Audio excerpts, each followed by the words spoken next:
इन पर ठप्पा लगा हुआ है कि इन्होंने तो बर्बाद कर दिया देश को, इन्होंने जाति में बांट दिया। 17.7% मुसलमानों की आबादी है बिहार में। और लालू किस तरह के नेता है और किस मिजाज के दिमाग के और मिजाज के हैं, तो उनसे कैसे पाया जाए। नोरमा ग्रुप, जो सोचता है वो करता है, आपके अपने सपनों का आशियाना। नमस्कार, एक बार फिर से आप लोगों के सामने दो 60 के पाठा हाजिर हैं। कल हम लोगों ने शुरू किया है एक एपिसोड जिसे आपने देखा जरूर होगा। आप लोगों का फीडबैक क्या है इस पर भी चर्चा हम करेंगे, लेकिन 60 का ठाठ एट 8 अब ये कहीं ना कहीं सिग्नेचर शो बनता जा रहा है। कई लोगों ने फोन करके बातें की है, भोला जी से भी कई लोगों ने फोन किया है, अच्छा लगा। देखिए, ये कोई ऐसी बात नहीं है जहां हम सोफेस्टिकेटेड होकर के पॉइंट टू पॉइंट बात करेंगे।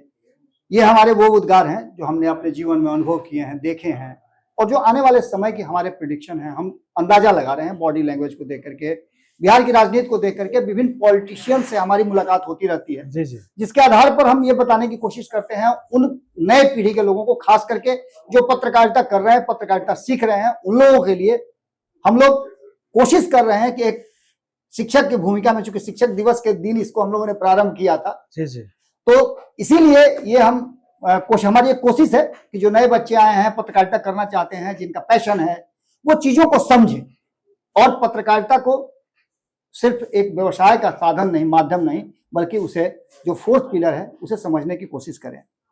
शुरुआत करने से पहले मैं, जैसे कि मेरी आदत है, आप जानते हैं, मैं 4 लाइनों से शुरू करूंगा और बाकी तो आप सफेद बालों से अंदाजा लगा ही सकते हैं। ये धूप में नहीं पके हैं, अनुभव ने पकाया है। कितना हम पके हैं ये आप खाइएगा तो अनुभव होगा। मिठास कितनी है वो भी पता चलेगा, कड़वाहट कितनी है वो भी पता चलेगा। हमने 4 लाइनें लिखी थी, आपको, आप ही को मैं सुपुर्द करता हूं कि चेहरा चुनावी घाम में नूरानी हो गई। वाह वाह। चेहरा चुनावी घाम में नूरानी हो गई, जात पात के झमेला खानदानी हो गई। वाह। जात पात के झमेला खानदानी हो गई, अबकियो यही पिलर पर मकान बनाई। अबकियो यही पिलर पर मकान बनाई और जाति धर्म के मजहब सियासी निशानी हो गई। अरे वाह। आज के हमनी के एपिसोड भी यही पर बा, और हमनी के तुझकी भोजपुरिया है जा, भोजपुरी भाषा वाला है जा, और दुनिया में सबसे ज्यादा बोले वाला भाषा के भाई हमनी के है जा। 25 करोड़ से ज्यादा मानी जा, दुनिया भर में 7-8 गो देश बोलुए जहां हमनी के भाषा बोलल जाला। तो ई भाई हमनी के जन्मसिद्ध अधिकार बा, हमनी के अपन भाषा तो बोलबे करब जा, थोड़ा बहुत चलत रही। लेकिन आज के हमनी के जो विषय बा ओकरा में फिर जातीय बात पर हमनी के आवत है। यही चलते रुआ लोग के 4 गो लाइन सुनौनी है कि आए वाला चुनाव जो बा, लाख प्रयास कैला के बावजूद, बहुत कोशिश कैले प्रशांत किशोर भी के बदल दिया जाओ।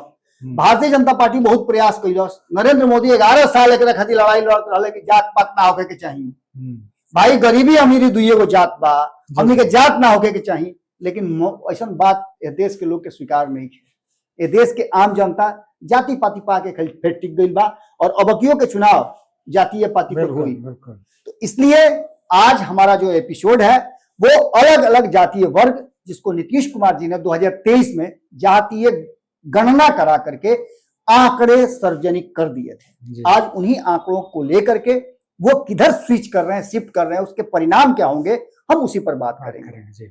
ये हमारा एपिसोड पूरी तरह से उन सभी जाति के जो झंडावदार हैं, जो लठैत हैं, जो ठेकेदार हैं, उन लोगों को समर्पित है। तो सबसे पहले हम लोग शुरू करते हैं जो सबसे बड़े लठैत, जिन पर ठप्पा लगा हुआ है कि इन्होंने तो बर्बाद कर दिया देश को, इन्होंने जाति में बांट दिया, ये कर दिया, वो कर। सवर्णों से शुरुआत हम करते हैं।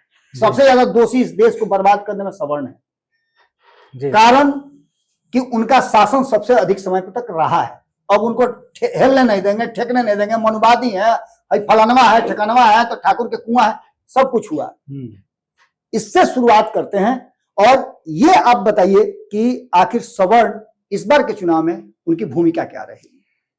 देखिए, जहां तक आप थोड़ा सा फ्लैशबैक में जाएं जी, मतलब पिछले 2-3 दशक पहले अगर आप जाएं तो 1990 के दौर को याद कीजिए जी। जब तक लालू प्रसाद यादव का राजद का शासन था, उससे पहले जाएंगे तो कांग्रेस का था। जी। बीच में कर्पूरी ठाकुर का एक एज आया था। वक्फा आया था, 2 बार वो मुख्यमंत्री बने थे। तो 90 के दौर को अगर आप याद कीजिए तो लालू, आखिर एक सवाल उठता है ना कि सवर्णों की पॉलिटिक्स, सवर्णों के दबाव, जी, उससे आगे जाकर के लालू ने अपनी सत्ता कैसे कायम की, कैसे स्थापित की। तो वो जान गए थे कि हमको कैसे आगे बढ़ना है। आप याद कीजिए कि जो उनका जो पिछड़ावाद की राजनीति जो है वो उसी सप्रेशन का एक परिणाम था, जिसमें कि वो उभर करके आया। बाद में हम लोग नीतीश जी पर भी जाएंगे कि कैसे वो उस चीज का काउंटर किए। लेकिन आप अगर जो हमारे व्यूवर्स देख रहे हैं उनको पता होगा कि लालू यादव 90 के चुनाव में सत्ता में आए जी। क्यों आए उसके कारण भी बड़े स्पष्ट थे। एक तो नीतीश जी की भूमिका रही, भाजपा ने अपनी भूमिका निभाई, सब कहते हैं कि हम लोग बैठ करके मिलजुल करके उनको बनाए थे। हाँ बिल्कुल ठीक है, मान लिया आपकी बात। लेकिन एक जो यादव की जो संख्या जो है बिहार में, यादव की जो आबादी है, तो वो करीब 14% है। हम लोग वहां आएंगे। हाँ। आप फिर देखिए, आप जगह मत छोड़िएगा, नहीं वहां जगह पकड़ के रखिए। वही अभी सवर्णों की बात हो रही है, सवर्णों को लेकर के जो बात कही जा रही है हम लोग वहीं रहेंगे, सवर्ण वहीं आ रहे हैं। तो लालू यादव जो है वो जान रहे थे कि सवर्णों की पॉलिटिक्स से पार पाने के लिए, देखिए ये पिछड़ावाद 90 के दशक में लालू का ही देन है, इससे कोई इनकार नहीं कर सकता। जिसको सामाजिक न्याय, सामाजिक न्याय और ये सब जो गढ़ा तो उन्होंने नारा कि भूरा बाल साफ करो। और इससे पहले तो जगदेव बाबू ने भी ये बात कही थी, उन्होंने भी कहा था कि 100 में 80 पिछड़ा, 100 में 90 पिछड़ा, 90 100 में 60 पिछड़ा, और भागीदारी उनकी उसी के हिसाब से एक नारा था, शोषित समता समाज दल का एक नारा दिया था, नारा आया था। तो जैसे उस समय जब आप लालू जी के आविर्भाव को देखेंगे कि कैसे सवर्ण राजनीति जो बिहार के धीरे-धीरे अस्त हुआ, तो उसका अस्त कैसे हुआ, ये समझ गए कि हमको इसके काट में एक अपना अति पिछड़ा अपना ये बनाना पड़ेगा। 14% इनका था, तीनों पल डाल के चमकावे के पड़ेगा। 14% जो इनका था और 17.7% मुसलमानों की आबादी है बिहार में। तो 90 के दशक में उससे ठीक पहले भागलपुर दंगा हुआ था, आपको याद? बिल्कुल कांग्रेस के शासन में।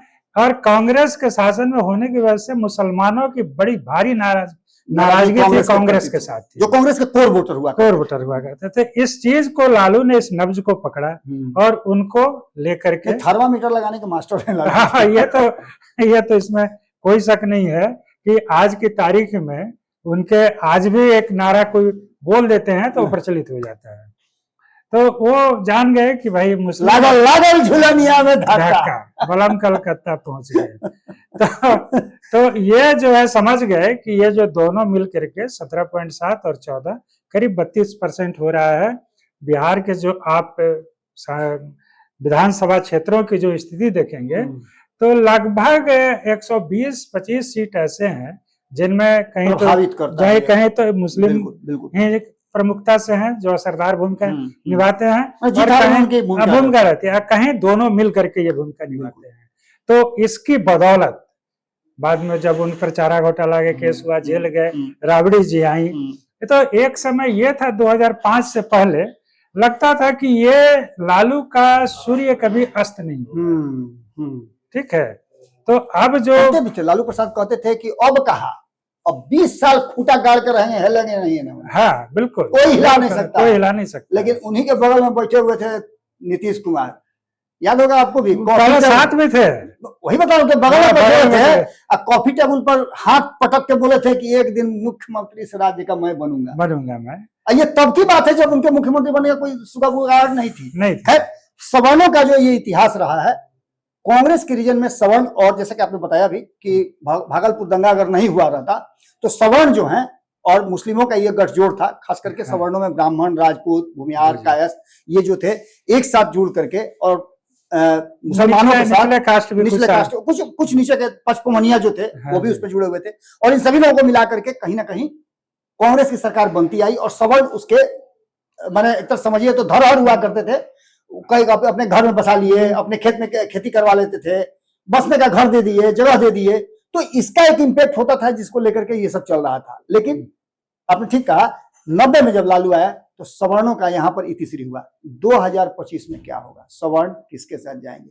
लालू प्रसाद भी कह रहे हैं माई हो बाप हो, तेजस्वी यादव कह रहे हैं अरे माई बाप कर न रे, लेकिन क्या माई बाप में वो सफल हैं?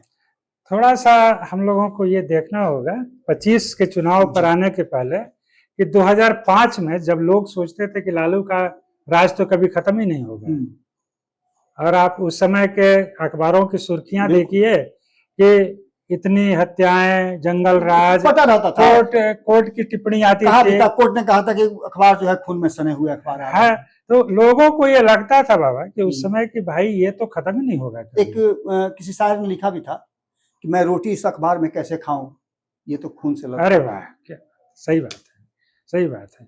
तो उस समय जो 2005 में जो लालू, नीतीश कुमार और भाजपा, जदयू और भाजपा का जो मिलन हुआ, तो वो कैसे काउंटर किया, ये जो है बड़ा दिलचस्प है। वो बेचैनी जो थी, मतलब सवर्णों की वो बेचैनी कहीं ना कहीं खोज रही थी अपने लिए। हाँ, एक पानी की तरह जैसे पानी भागता है। एक जैसे कि क्या है ना कि भाजपा और जदयू, अब लालू सामने है और लालू किस तरह के नेता है और किस मिजाज के दिमाग के और मिजाज के हैं, तो उनसे पार कैसे पाया जाए, उसी में 25 का एक सवाल भी छुपा, सवाल का जवाब भी छुपा हुआ है। आप देखिए कि इनका एक जो है गठजोड़ मुस्लिम और यादव का 32% का, और कुछ दूसरे को मिला करके लोग सरकार बना लेते थे। अब नीतीश जी और भाजपा ने सोचा कि इसका कट कैसे किया जाए, तब नीतीश जी, आपको याद होगा, ये सवर्णों की छटपटाहट थी जो मजबूर कर रही थी कि हमारे लिए कोई हमारा झंडा बदार मिले, हमको कोई प्रश्रय दे, हाँ। लालू से कोई हमारा रक्षा करे। तो नीतीश कुमार, और जो 94 में नीतीश कुमार बाहर हुए, उसके बाद से जिस तरह से उनका एक अपना स्थान बना, मैंने पिछड़ों की बात जो आप कर रहे थे, तो पिछड़ों का एक बड़ा चंक था लव कुश समीकरण, जो 14% यादवों को लेकर के, जो करीब 10% 11% के आसपास होता था, यानी उसके समकक्ष। अभी जो जातीय आधारित सर्वे की जो हम लोग बात उसमें तो कम ही दिखाया, उसमें तो बहुत कम है, करीब 4-3 है, 7%, 7.5%। ये लोग 10% कहते हैं कि 10% कहते हैं, और बाकी के जो जातियां थी 3%, वो मिल करके 27% में 14 और 13 ये आंकड़ा था। और कुशवाहा और कुर्मी को ये मान लिए थे कि भाई यही मेरे साथ देगा, यादवों को अलग करके रखो, और ये लोग भी उसे खोज रहे थे और सवर्ण भी इधर खोज रहे थे। तो सबने मिल करके नीतीश कुमार को और भाजपा को अपना अड्डा मान लिया, या फिर अपना मान लिया कि अब इन्हीं के साथ हमको चलने में हमारी भलाई है। तो क्या इस बार भी ये वही काम करेंगे? इस बार का सवाल हम बार बार कह रहे हैं जी, कि इसका जवाब 2005 में जो चुनाव हुआ और जिस तरह से काउंटर किया गया, उसी में छुपा हुआ जी जी। उस समय जैसे कि जो समीकरण थे लालू के इतने प्रचंड थे कि उसके मुकाबले में ये लोग को बड़ा एक रणनीति बनानी पड़ी। जी जी। वो रणनीति ये रही कि नीतीश कुमार जी केंद्र की सरकार में 2 महत्वपूर्ण पद को संभाल चुके थे, रेल मंत्री और कृषि मंत्री के, तो उनका काम अच्छा था। और जब उन्होंने कहा कि लॉ एंड ऑर्डर हम दुरुस्त करेंगे, तो लोगों को भरोसा हुआ उस पर। नीतीश कुमार जी के अखड़ स्वभाव को लेकर के और नीतीश कुमार जी के कार्यशैली को लेकर के कभी कोई प्रश्न नहीं खड़ा हुआ है। हाँ। यहाँ तक कि प्रधानमंत्री नरेंद्र मोदी जी ने भी कहा है कि जीवित समाजवादियों में नीतीश कुमार जी सबसे अव्वल हैं, एकमात्र नेता बचे हुए हैं। ये बहुत बड़ा कॉम्प्लीमेंट था नीतीश कुमार जी के लिए, और नीतीश कुमार जी अब तक सुशासन बाबू के रूप में जाने जाते हैं। मैं वही कह रहा था, क्या ये सवर्ण जो है एक बार फिर से नीतीश कुमार और भारतीय जनता पार्टी की जोड़ी पर भरोसा करेंगे? और ये 15-15.5% जो है, उसमें थोड़ा सा जो हिलडोल हो रहा था कि किधर जाए, नाम आ रहा था बीच में कि प्रशांत किशोर फलाना ठिकाना, क्या लगता है सवर्ण थोड़ा सा इधर उधर होंगे क्या? देखिए, सवर्ण अब ये मान चुके हैं कि हम फ्रंट पर नहीं खेल सकते हैं बिहार की सियासत में, परजीवी बन के रह सकते हैं, हम बैक से ही अब खेल सकते हैं। तो जैसे भाजपा का अगर आप बात करें जी, तो उस समय से लेकर के अभी तक भाजपा के साथ फॉरवर्ड और प्लस वैसे, और तीसरा तड़का उनका है हिंदुत्व का। तो क्या ये माना जा सकता है हम तो ये तीनों मिल करके एक भाजपा के पक्ष में सवर्णों की बात अगर करें हम, तो क्या सवर्ण भाजपा के साथ बल्क में रहेंगे? हाँ या ना? हाँ रहेंगे, इसमें कोई शक नहीं, इसमें कोई दो राय नहीं। इसलिए कि इसमें हम आपको बता दें कि अभी प्रशांत किशोर भी एक चुनौती पेश कर रहे हैं, क्योंकि अगर हम सोशल समीकरण की बात करेंगे, जो सर्वे हाँ, सोशल समीकरण की बात करें तो खुद भी फॉरवर्ड है, और फॉरवर्ड में ये एक आशा की किरण उनमें दिख रही है। अब वो टिमटिमाती लौ ही सही, कितना जल्दी कितना जलेगा कितना बुझेगा वो बात की बात है, लेकिन लोगों को लगता है कि वो एक सवर्णों के लिए आशा की किरण है। इधर कुछ दिन पहले मैं नमन जी के साथ बातचीत कर रहा था, तो एक आंकड़ा हम लोगों ने निकाला था, जिसमें उस आंकड़े में मुझे पूरी तरह से याद है, उस आंकड़े में एक बात तो साफ निकल करके सामने आई थी कि जो वोट का शेयर है वो कहीं ना कहीं कुछ इधर उधर हो रहा है। जैसे आप यादवों के वोट की बात करें, हम सवर्णों की बात कर रहे थे, सवर्णों के वोट की जब हम बात करते हैं तो ब्राह्मण 50% से अधिक ब्राह्मण जो हैं वो वोट करते हैं भारतीय जनता पार्टी को, जबकि अन्य के पास जो 50% में बंटवारा होता है। हम ये उन वोटरों की बात कर रहे हैं जो 50% वोट करते हैं, हाँ, उनकी बात कर रहे हैं। राजपूतों की बात करें तो वो 45, राजपूत 46%, और अन्य जो जातियां हैं जैसे भूमिहार हैं, कायस्थ हैं, ये जो हैं अधिकांश वोट भाजपा को करते हैं। यानी यहाँ पर भारतीय जनता पार्टी को ब्राह्मणों के वोट में कांग्रेस का भी एक होता है, इसलिए 50% है ना, खास करके मिथिलांचल क्षेत्र में। और यही कारण है कि एनडीए जो है मिथिलांचल पर ज्यादा जोर भी देता है। बिल्कुल बिल्कुल, क्योंकि हमारा वो हो सकता है कि वो जो कांग्रेस को दिया जाता था वोट, उस वोट में से कट करके कुछ वोट जो है प्रशांत किशोर को चला जाए, ये बात हो सकती है। लेकिन भाजपा और नीतीश कुमार के 50% से कोई बंटा नहीं लग रहा है, कोई ये नहीं लग रहा है। और बढ़ेगा कि घटेगा? मतलब अगर बढ़ेगा नहीं भी तो कम से कम यथास्थिति रहेगा, यानी यहाँ पर कोई समस्या नहीं समस्या। चलिए आगे, तो बहुत सारी बातें आपने कह दी है। हम ओबीसी की बात करते हैं, हम पिछड़ों की बात करते हैं, तो पिछड़ों का जो चंक है उसमें जो 27% पिछड़ा है, उसमें 14% तो ऑटोमेटिक ऑलरेडी एक जगह है, उससे तो आप ये नहीं कह सकते कि नहीं उधर से आ जाएगा इधर से आ जाएगा।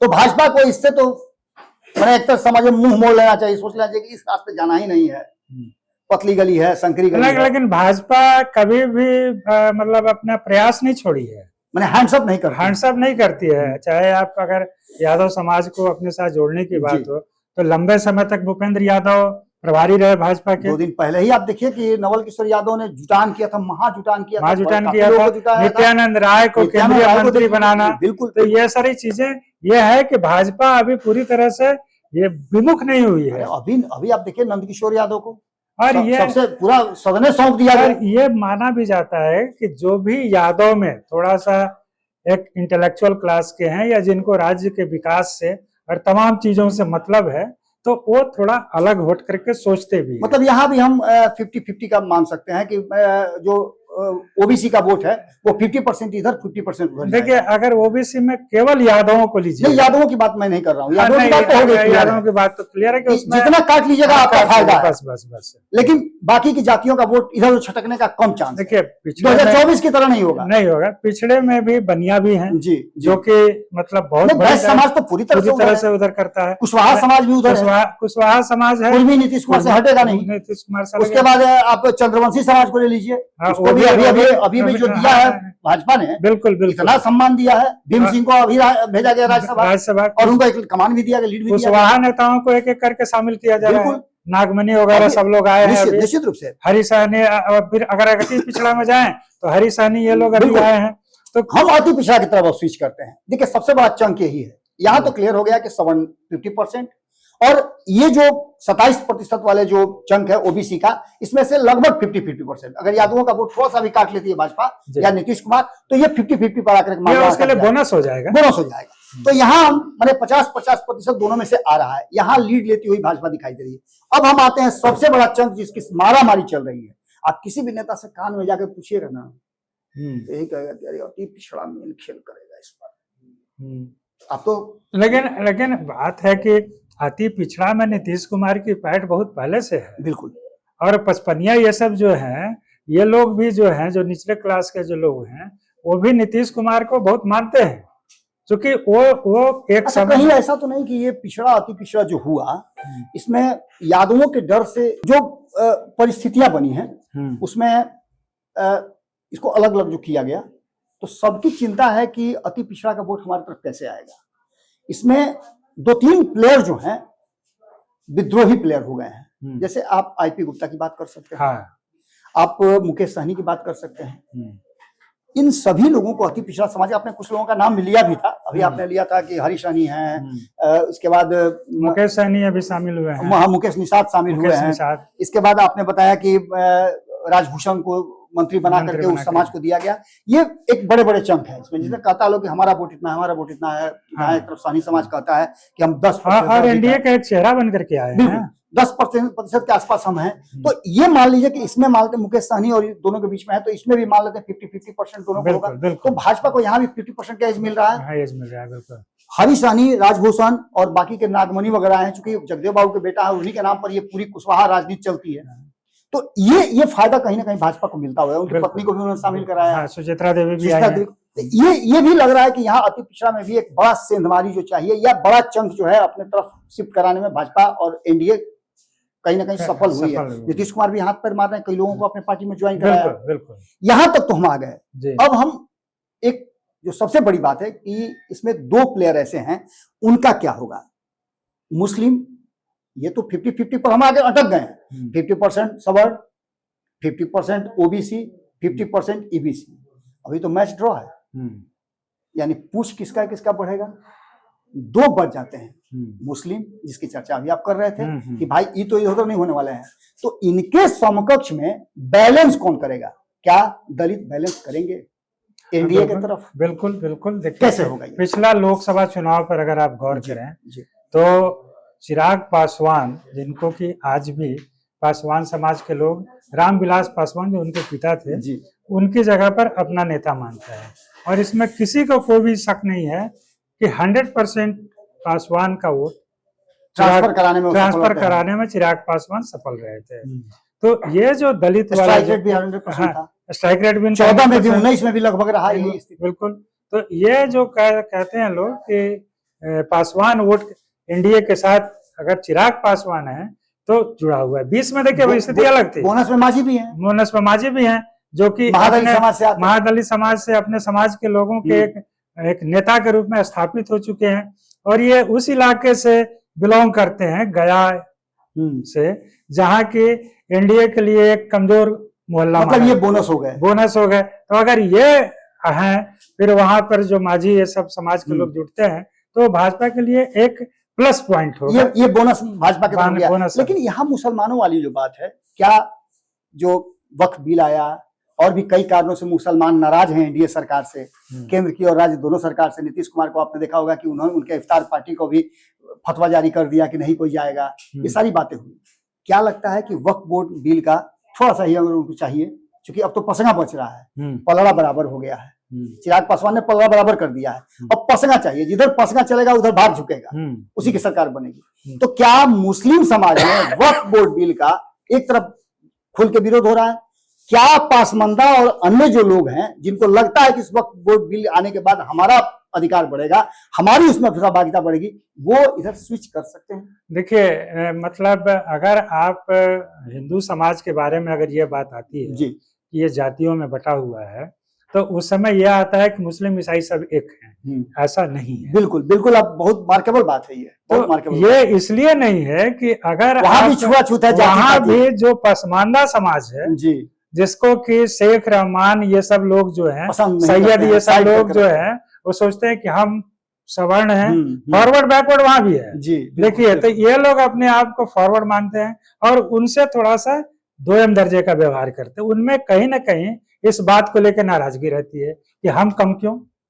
और ये लोग जो है मतलब पसंगा का काम ये कर सकते हैं, का काम यही करेंगे और यही सरकार बनाएंगे। क्योंकि ये नीतीश कुमार को मानते हैं और नीतीश कुमार काफी पहले से, अभी आप बोर्ड आयोग का गठन देखिए, तो जो रणनीतिक रूप में देखिएगा तो उसमें आपको पता चल जाएगा कि कौन समाज कहाँ है। तो पसमानदा समाज जो है, जो कि नीतीश कुमार जी को साथ रहा है और ये मानता है कि हमको जो है उसके खिलाफ जाके करना है जो शेख सैयद रहमान ये लोग जो करते हैं। तो वो जो आप कह रहे हैं ना कि पसंगा, तो वो पसंगा। और इसमें एक चीज और जोड़ लीजिए कि मुस्लिम समाज में भी ऐसा नहीं है कि भाजपा के साथ होने से हर कोई एनडीए से नाराजगी रखता है, बिल्कुल, या उससे दूर भागता है, या उसको वोट नहीं करेगा। इसमें भी एक वर्ग है, मुस्लिम महिलाओं में भी 3 तलाक के सब बिल को आप देखिए, तो मोदी सरकार ने बहुत महिलाओं ने अप्रिशिएट किया है।